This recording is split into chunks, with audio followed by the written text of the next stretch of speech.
Hello guys, I hope कि आप सब अच्छे होंगे और अच्छे से स्टडी कर रहे होंगे। तो आज मैं लाया हूँ क्लास 10th का जो कि मॉडल पेपर है, हिंदी का है ये। यदि आप इस पेपर को कर लेते हैं तो आपका 70 नंबर कहीं नहीं गया है। और इसी पेपर से लीक पेपर है भाई लोग, मैं आप बता देता हूँ। इसमें देखिए, पहले आपको तो मॉडल पत्र देख लेना है और यहाँ पर देख लीजिए, यहाँ आप ये सब आपको भी पढ़ लेना है। ये यहाँ बहुत ज़रूरी बात लिखा था, जैसे प्रारंभ 15 मिनट से, ये सब आप वहाँ बोर्ड में जाएंगे तो पढ़ लेंगे ये सब। ठीक है, तो मैं अब क्वेश्चन शुरू करने जा रहा हूँ। जो पहले बहुविकल्पी क्वेश्चन है, आप सबको पता होगा।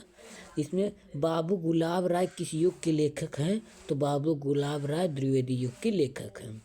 दूसरा, चिंतामणि किस विधा की रचना है? तो चिंतामणि निबंध विधा की रचना है।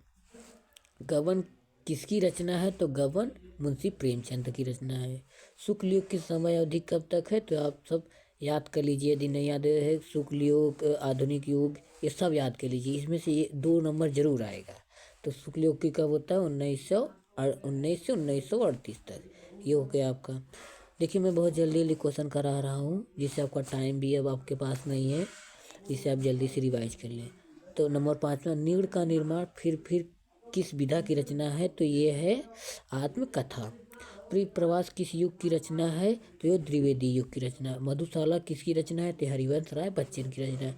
भारत भारती किसकी रचना है? तो ये मैथिल शरण गुप्त की रचना है। और मैं आ जा रहा हूँ 9वें प्रश्न पर। 9वां प्रश्न क्या कहता है? आधुनिक काल कब से कब तक है? तो देखिए, एक प्रश्न हो गया। तो आधुनिक काल 1843 से अब तक है। मतीराम किस युग के कवि हैं? तो मतीराम, ये भाई लोग, तो ये आपका हो जाएगा भक्ति काल। तो हास रस का स्थायी भाव, हास रस का स्थायी भाव हास होता है।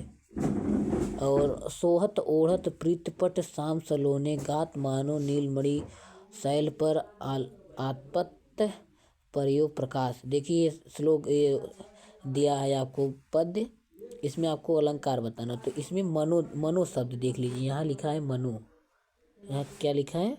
मनो शब्द लिखा है। आप इसी से मनो, जानो, मानो ये जान लीजिए, तो तुरंत आप उत्प्रेक्षा अलंकार मार दीजिए। क्या? उत्प्रेक्षा अलंकार।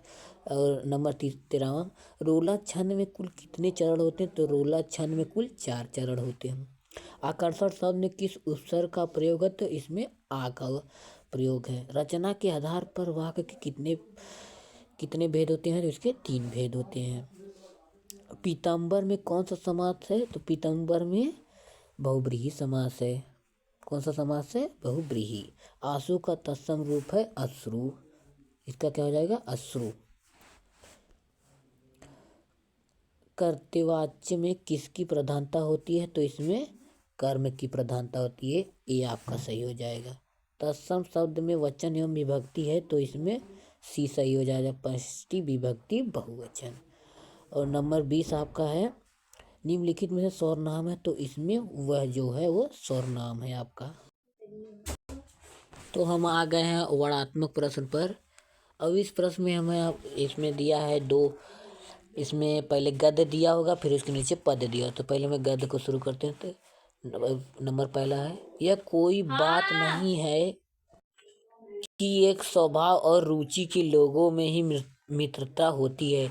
तो ये मित्रता नामक पाठ से लिया गया है। तो इसके लेखक जो हैं वो आचार्य रामचंद्र शुक्ल हैं। तो ये आप संदर्भ इसमें लिख देंगे, संदर्भ लिख लेंगे, व्याख्या लिख लेंगे, और इसमें एक प्रश्न भी पूछा है, उसको भी कर लेंगे आप लोग।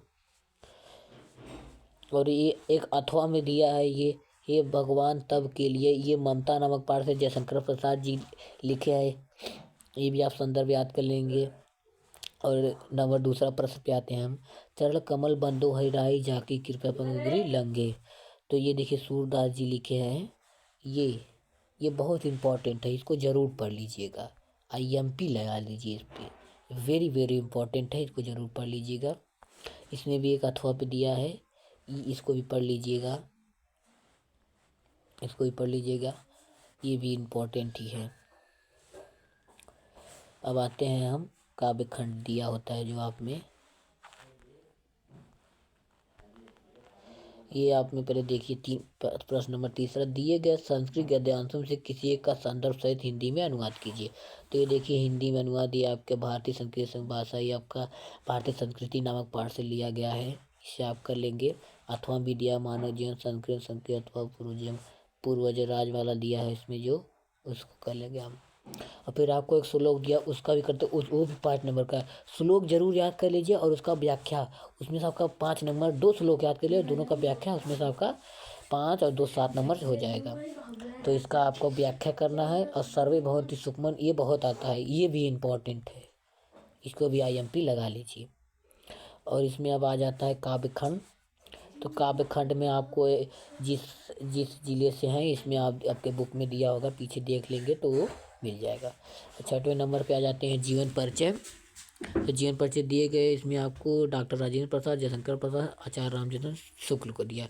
तो इसमें आप अगर 2 लोग को भी याद कर लेंगे, जैसे कि आचार्य रामचंद्र शुक्ल का याद करें, जयशंकर प्रसाद का, डॉक्टर राजेंद्र प्रसाद का, तो आपका वो आ जाएगा। यही 5 नंबर का दिया होता है।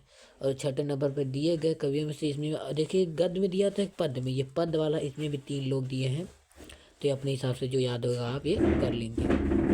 नंबर 7 पे आपकी पाठ्य पुस्तक में से काव्यखंड को एक श्लोक दिया, इसमें श्लोक दिया होता है, आप 1-2 नंबर का श्लोक दें, इसमें भी आपको 2 नंबर मिलेगा। कह रहे ना श्लोक वेरी इंपॉर्टेंट है। इसमें भी आपको देखिए 2 प्रश्न करना है, देखो बस 2 ही प्रश्न करना है, ज़्यादा करेंगे तब भी नंबर कट जाएगा, कम करेंगे तब तो कटेगा ही। जैसे भारत संस्कृति का मूल क्या है, पूर्वराज कौन था, चंद्रशेखर आजाद का वीर केन पूजते, वीर वीरेण पूजते, ये सब आप कर लेंगे। 2 बस करना, बहुत ज़्यादा नहीं। निम्नलिखित में से किसी एक पर आपको निबंध लिखना, पर्यावरण पर निबंध लिख दीजिए, जनसंख्या लाभ या हानि पर लिख दीजिए। और 10वां नंबर, अपनी विशेष रुचि का उल्लेख करते हुए अपने मित्र को एक पत्र लिखिए। या तो आप अपने मित्र को एक पत्र लिखें,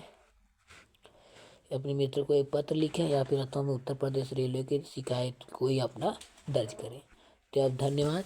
आपको मैं ऐसे और सारे वीडियो भी लाता रहूँगा, मैथ का भी सोच रहा हूँ लाऊँ। फिर आपका ऐसे आप दिया, अभी आप मेरा क्लास पूरा कर लेते हैं तो आपका 70 नंबर कहीं। थैंक यू, धन्यवाद।